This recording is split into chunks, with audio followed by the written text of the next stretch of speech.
Всем привет! Сегодня у нас расклад «Твоя жизнь через 6 месяцев». Посмотрим. Любовь, деньги и счастье. Сразу говорю, смягчать я карты не буду. Если вам не нравится правда, то лучше не смотреть. Для сигнификации мы вытянем одну карту, что сейчас в жизни в твоей происходит, чтобы ты поняла, для тебя этот расклад или нет. И я очень сильно хочу, чтобы всем выпали только хорошие карты. Звезда, солнышко, десятка пентаклей, десятка кубков и никаких там десятки мечей и там вот этого всего.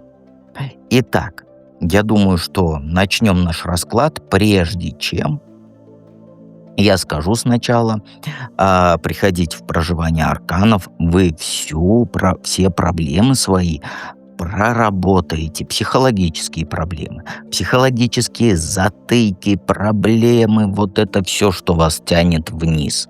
Абсолютно все. Ссылки в описании к видео и в закрепленном комментарии.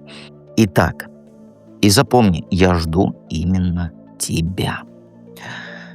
Так, давайте начнем наш расклад.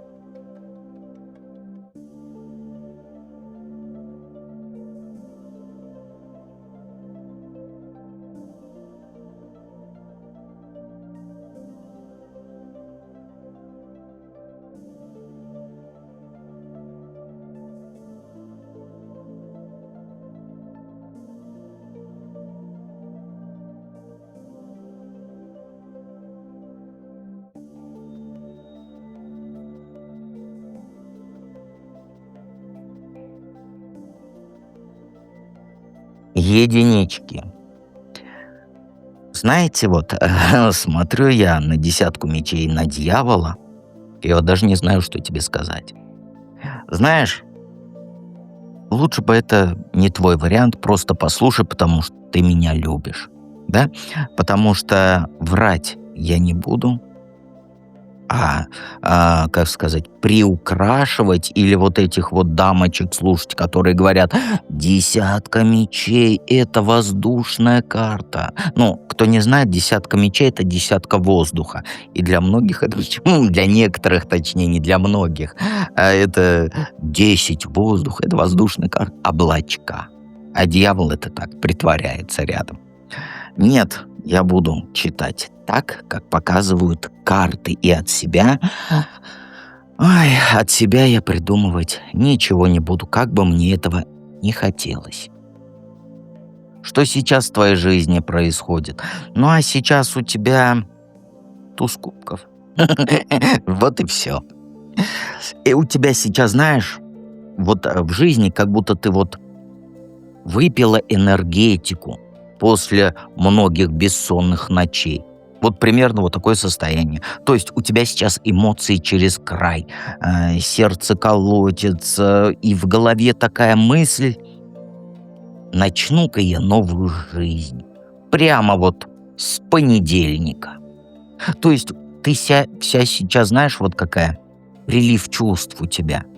То ли ты влюбилась по уши, то ли наконец-то дело нашла, от которого у тебя мурашки бегают по коже. Но проблема в том, что ты как белка в колесе.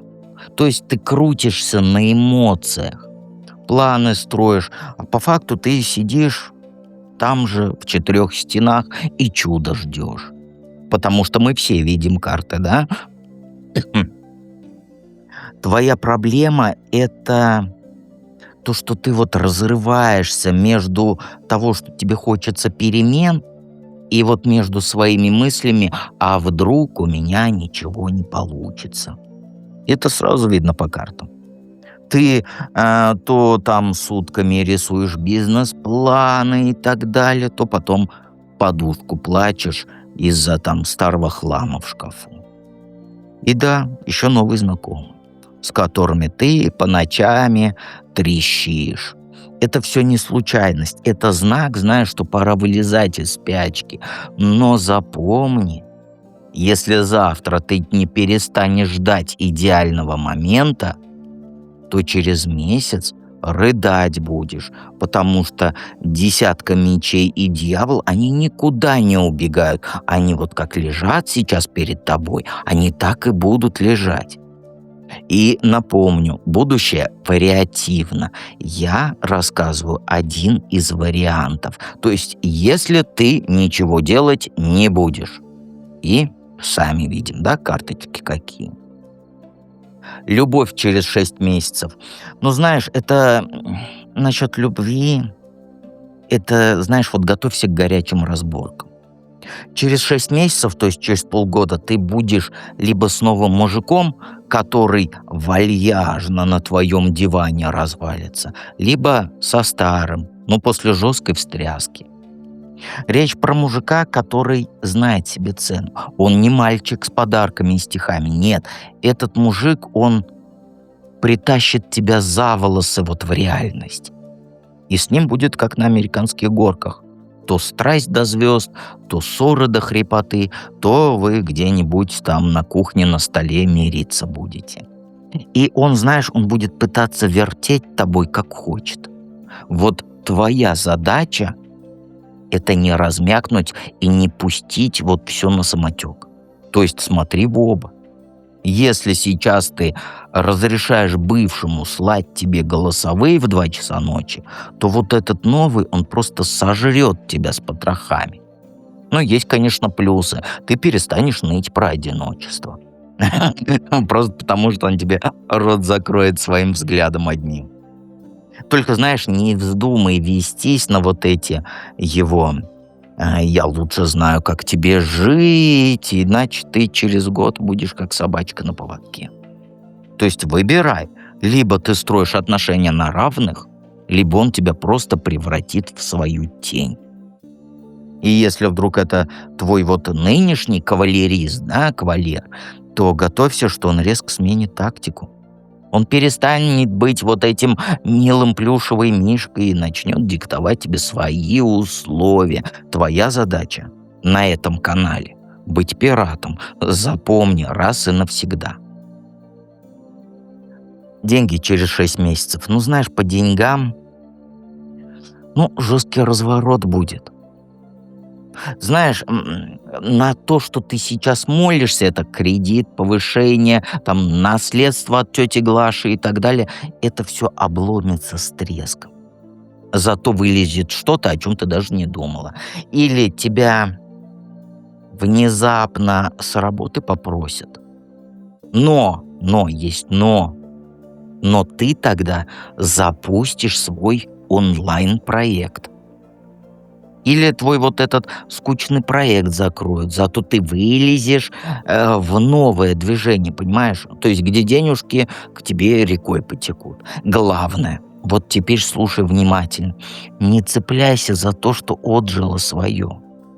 Потому что если ты продолжишь на своей попке красиво и ровно сидеть и бояться все бросить, то ты проиграешь по-крупному. И через полгода появится человек, то ли женщина, то ли мужчина, которая как танком проложит тебе дорогу. Этот человек грубоват будет, но зато он покажет, как выжимать максимум из каждой копейки. Но еще раз предупрежу, не ведись на вот эти серые схемы и не вкладывайся в его авантюры. То есть, вы знаешь, а Васька кушает да ест, помнишь? Ой, а Васька слушает да ест, помнишь такое? Мне учительница по русскому литературе часто это говорила, я поэтому это моя любимая фраза, а Васька слушает да ест. Вот слушай его советы, но фильтруй, иначе останешься с долгами вместо денег. Понимаешь? И если он прямо сейчас, как сказать, скажет тебе: вкладывайся в мою задумку, забудь. Про крипту, про крипто вот эту всю херню забудь. Откладывай деньги. Даже с самой мизерной зарплаты откладывай хотя бы копеечку. Понимаешь? Ну или там, я не знаю, на каком языке ты меня смотришь, копеечку, рупию, там, лиру, доллар, евро откладывай. Хотя бы по одному. Иначе потом локти кусать будешь. И все вот эти «я куплю курс по крипте». Мне почему-то тебе хочется это говорить, но мне кажется, ты хочешь в это влипнуть. Про это забудь. Про крипту забудь. Реальные деньги, они придут только через твою пот и через твою кровь. Больше никак. Никаких вот этих воздушных эфемерных замков не будет. Не послушаешь, ну, сама виновата. К самому интересному подошли счастье через 6 месяцев. Как вот тебе сказать то, что пипец полный? Вот по-другому я не знаю, как смягчить. Через полгода ты раненая птичка с перебитыми крыльями и кучей вопросов к миру, да, весь мир против меня. Причем ты сама себя загонишь в эту ловушку, если ты не будешь меня слушаться. Это если ты поведешься на лапшу, дашь себя в обиду мужику и вложишься в крипту. Вот это тебя ждет.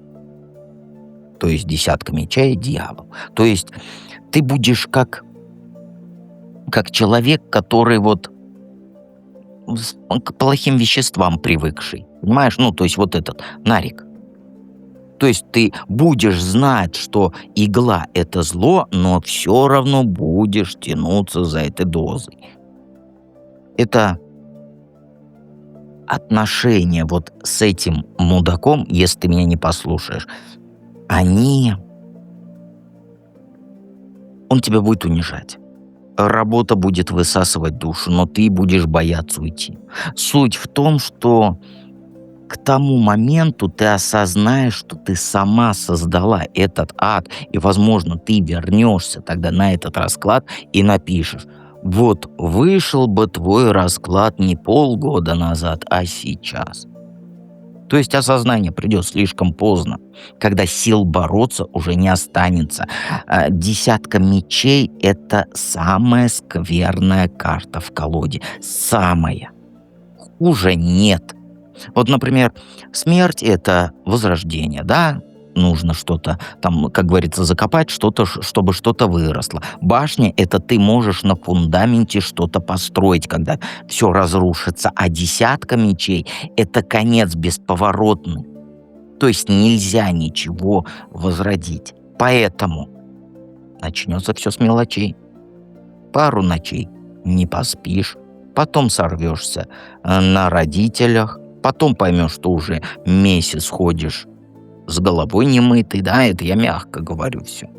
Главная опасность, что ты начнешь находить в этом какую-то извращенную радость, потому что у нас еще дьявол, а это извращуга. Это типа, знаешь, как: да, я в дерьме, зато могу ныть и ничего не менять, и буду я гибнуть и прочее, и прочее. То есть это тупик. Если прямо сейчас ты не перестанешь убегать от проблем в эти сериалы и в эти дошираки, то в итоге окажешься в ситуации, где придется выбирать между психушкой и полным одиночеством. Твой единственный шанс – включить голову, взять паузу и честно ответить, что именно тянет тебя сейчас на дно. И вытащить эту заразу вместе с корнем, пока она не убила тебя окончательно. Я мягко все сказал. Все мягко, потому что сочетание десятки мечей и дьявола – это... Поэтому меняй свою жизнь прямо сегодня начинай. Итак, давайте перейдем ко второму варианту.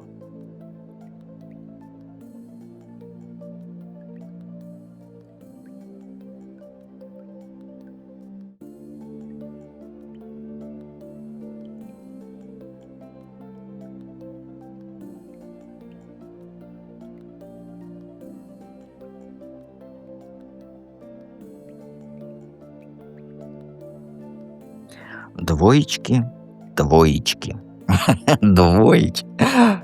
Вспомни оно, вот и оно, да? Ты поняла, да, какое слово пропустил? В твоей жизни сейчас башня. То есть ты сейчас вот хрустальная вазочка, которую вот пинули со всей дури. То То есть осколки летят, а ты стоишь посреди вот этого ада и даже не знаешь, с какой стороны начать подметать. Вот сейчас вот такая твоя жизнь. Вот все, на чем держалась твоя стабильность, работа, отношения, быт, сейчас это все трещит по швам. Даже, наверное, соседи уже снизу жалуются, что скрежет от тебя идет. И тут не просто какая-то мелкая проблемка, нет, это пипец, где стены рушатся, а ты даже не успела еще выход найти. Кто-то в твоей жизни устроил такой пипец, я просто слова подбираю как могу, что вот, как говорится, пламя уже лижет пятки, и ты сейчас мечешься. Надо что-то делать, и да пошло оно все. Но правда в том, что игнорировать уже не получится. Твой привычный мир, он развалился. Как вот домик карточный, да? Когда ветер дунет. И ты либо сейчас начинаешь строить новый фундамент прямо на руинах, либо ты будешь бегать по кругу с этим ведром воды, пока от тебя ничего не останется, и от этого пепелища ничего не останется.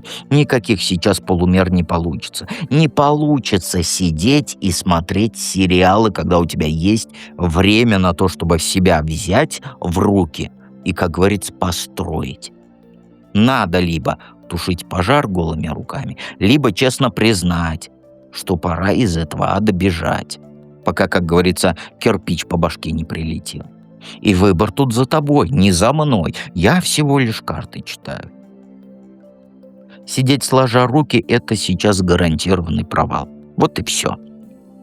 А то будешь потом мне: ой, у тебя один негатив, а как я тебе башню по-другому скажу? Любовь через 6 месяцев. Ну, знаешь, через полгода у тебя будет, знаешь, вот как в анекдоте. Мы не вместе, но и не поругались. Просто я месяц, как говорится, его сообщений не читаю. Вот примерно вот так. То есть упрешься в тупик, где сердцем ты понимаешь, что отношения уже все, труп, но разум будет цепляться за старые фотографии в телефоне, за старую переписку с ним. Ты будешь специально закрывать глаза на очевидное. Он тебе изменяет, он тебя не уважает или просто выдохся.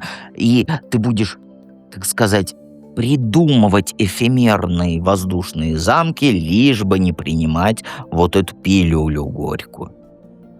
Но карты говорят, что ты уже стоишь на этом пороге побега. Просто ты боишься первый шаг сделать. 6 месяцев — это, знаешь, это срок, за который ты либо сорвешь пластырь, вот так вот больно, знаешь, да, резко, но зато честно. Либо ты продолжишь жить в иллюзиях, в эфемерных этих замках, где все сложно, это будет твоим девизом. У нас все сложно. И статус поставишь. Все сложно. Новой любви не жди, нет. Пока ты этот хлам не разберешь, даже нормальный мужик не пролезет. Твой сейчас сценарий — это или ты сама рвешь контакт, или он тебя кинет, когда замену найдет. Все, не дано другого. Ну, вывод, я думаю, тут сам напрашивается, что не нужно тратить время на созерцание собственных слез. Рви к херам то, что не работает, и не оглядывайся, мой тебе совет. Деньги. Деньги, знаешь, деньги — это, как мягко сказать, ты усердно будешь работать, да, работать будешь. Пот 7 потами, 7 ручьями будет с тебя лезть, а вот результата ноль. Ты зациклишься на каких-то своих схемах, как старый пердун, который 10 лет на гроб копит, да? Это я про себя говорю, если что. И копейку боишься потратить. То есть ты будешь перебирать одни и те же идеи вот эти 6 месяцев, но дальше твоего блокнота с планами дело не пойдет. Вот проблема в том, что ты упорно игнорируешь мир за окном. Вот я в каждом раскладе говорю: посмотри на мир, что ты сидишь, сериалы смотришь. В мире возможности есть. Ты скажешь, независимо от какой ты страны находишься, во всех странах сейчас полная неразбериха. Ты скажешь, в стране кризис, там санкции, еще что-то, еще что-то. Но это ты боишься высунуть нос из своей норы. Никто другой. Даже если у тебя в стране там санкции, да, сейчас полмира в санкциях, другая полмира от этих санкций страдает. Вот заработай на этом. Вот услышь меня. Других подсказок я тебе не дам. Заработай на этих санкциях. Заработай. Честным трудом заработай. А ты же что делаешь? По картам ты просто долго топчешься на месте, размышляя, а что если? Пока твои конкуренты сливки облизывают уже. Как его, не облизывают, как говорят, снимают сливки уже. Вот если ничего не делать за эти 6 месяцев, то денежный твой поток, он не увеличится. Пока ты не выберешь одно направление и не вложишься в него по-крупному, не деньгами ни в коем случае, свои силы, своей энергии. Понимаешь? Никакой магии. Просто хватит ныть, что все дорого, зарплата маленькая. Бери и делай.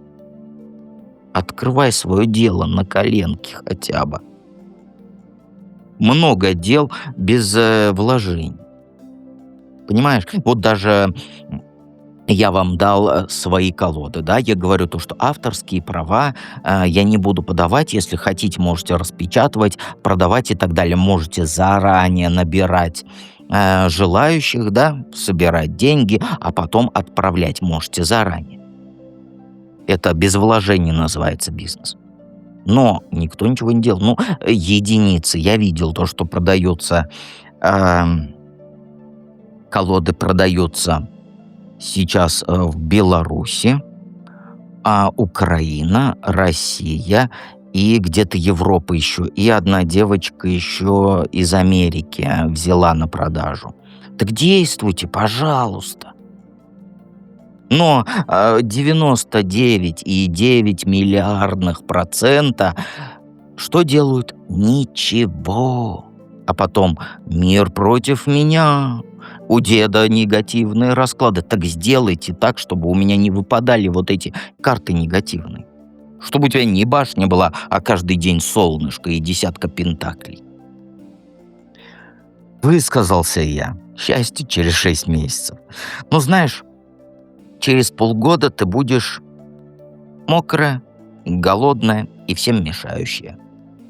Ну, а как я тебе по-другому скажу? Одиночество и тоска по прошлому, и ощущение, что жизнь мимо прошла. Вот карты что значит. И это будет твоим девизом, если ты ничего делать не будешь, еще раз повторяюсь. Знаешь, загвоздка есть. Карты тебе один единственный выход дают. Впахивать, как ломовая лошадь. Но хитрожопо делай все. То есть не впахивать, а то, что там давай я не один мешок сахара потащу, да, а 2. Нет. Волшебного спасения нет. Только пот, только мозоли, только сжатые зубы. Ты либо можешь ныть у разбитого корыта, либо встать с дивана и долбить одну цель. Свою цель, не какого-то там дяденьки. Пока пальцы не сотрутся. Это будет адский труд без гарантий, но зато шанс вылезти из ямы есть. Счастье с неба не упадет. Счастье с неба падает там на других каналах, где женщины по 20 лет своих мужиков ждут, а им 20 лет говорят то, что он хороший, он тебя любит, просто не может приехать.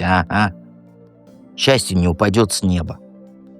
Ты его выцарапаешь когтями, если, конечно, хватит духа перестать себя жалеть. А выбор прост тут. Или ты сейчас начинаешь пахать, или через полгода плакаешь в подушку и смотришь, как другие люди, успешные там, В этих, как его называют, соцсетях смотришь фотографии и глотаешь слюни.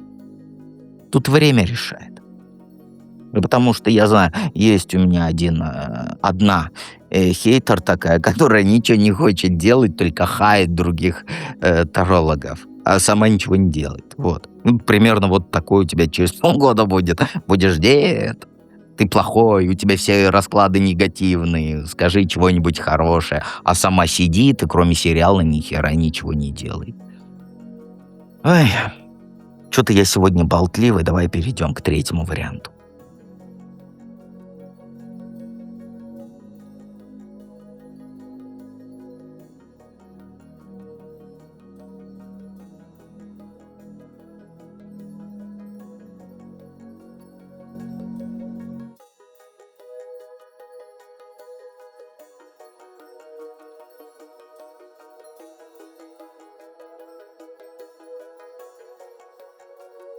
Троечки, троечки, простите меня.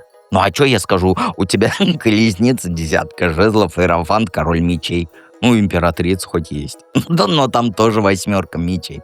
Сама себя в тупик загнал. Ну, а что я могу сказать? Я же не буду врать. Вот кто Таро знает, если я вам буду говорить, у тебя ждет много богатства, много любви, много денег, то те, кто знают Таро, скажут, дед, ты дебил, что ли?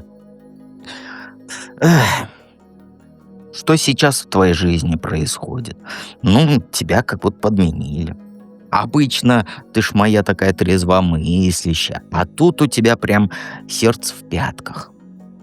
Кто-то конкретный в твоей жизни, он устроил тебе вот этот качели эмоциональный цунами. Цветочки, признание, ахи-вздохи под луной. И ты вся в этом вся купаешься, как котик в сметанке. Но знаешь, хвост пистолетом нужно держать, потому что мы все как-то сразу видим. Этот ухажер, он, знаешь, жутко непредсказуем. Он тебе клянется вечной любви сегодня, а завтра он может слиться. Там на неделю исчезнет. Прям без объяснений. Ты пойдешь там смотреть кому-нибудь расклады, его мысли обо мне. А у него мысли, он не о тебе. Знаешь, ты сама чувствуешь сейчас, что ты залипаешь, как вот на этих качелях. Понимаешь? То есть не давай ему превратить твою голову вот в помойку из сомнений. Сейчас главное, не теряй почву под ногами и не забывай, где твои личные границы, потому что у тебя сейчас только эмоции, только любовь, только вот это вот все, а мозгов нет. Понимаешь? Ты же не девочка с бантиками, чтобы вестись на каждое вот это «ты ж моя принцесска». Собираешь волю в кулак и определяешься. Либо он по твоим правилам играет, потому что ты пират, либо ищет другую песочницу. И не вздумай оправдывать вот это все, вот этот, как называется, оправдывать творческий беспорядок в чувствах. Вот, у тебя вот это сейчас. Понимаешь? Тебе нужен или четкий план отношений, или, как говорится, до свидания, вон там у деда картошка не копанная. Понимаешь? Понимаешь. Любовь через 6 месяцев, любовный ломка. А что я тебе тут скажу? Ты будешь белкой в колесе, пытаться совместить отношения со всеми остальными делами. Но в итоге ты окажешься под грудой обязательств, а как ты хотел. Вот этот твой парень, он, знаешь, он начнет требовать внимания 24/7, да? А ты уже будешь в режиме вот в этом «спасите, помогите». По факту вы оба в тупик упретесь. Он хочет большего контроля над твоим временем, а ты будешь задыхаться от его придирок. Чувства превратятся вот в работу на износ. Свидания по расписанию, отчеты о каждом шаге, вечные разборки из-за всяких мелочей. И самое плохое, ты сама это допустишь, потому что ты будешь бояться все развалить. Но знаешь, если к тому моменту ты не нажмешь на тормоза, то вы будете оба как две загнанные лошади. Вместе, но несчастные. Вот твой выход — это жестко пересмотреть правила этой игры. Либо вы оба снижаете обороты, либо рвете эту удавку. Равноправие. Любовь, она же не должна быть каторгой. Да, строить любовь вместе нужно, работать над ней вместе нужно, но не каторжане вы. Деньги через 6 месяцев, ну, засада тут с финансами. Тебя, знаешь, тебя попробуют впихнуть в невпихуемое. То есть в какие-то рамки впихнуть. Это или банки, кредиты, вот эти вот помощь с дурацкими условиями. То есть будет ощущение, что ты должна по чужим правилам играть. Типа оформи ипотеку, вложись в это гарантированное говно, найди работу стабильную, а то ты ненадежная. Вот это вот рамки.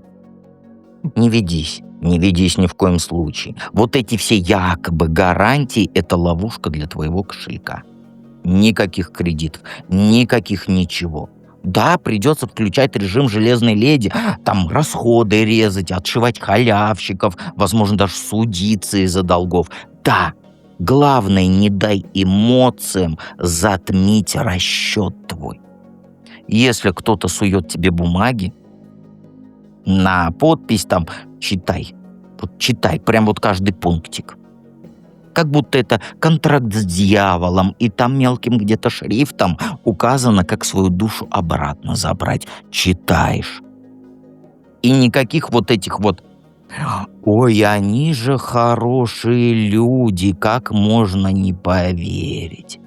Вот знаешь, 3 года назад, когда с Аней вели, Аня снимала, я заливал, вот это все делал, свой канал вел и так далее.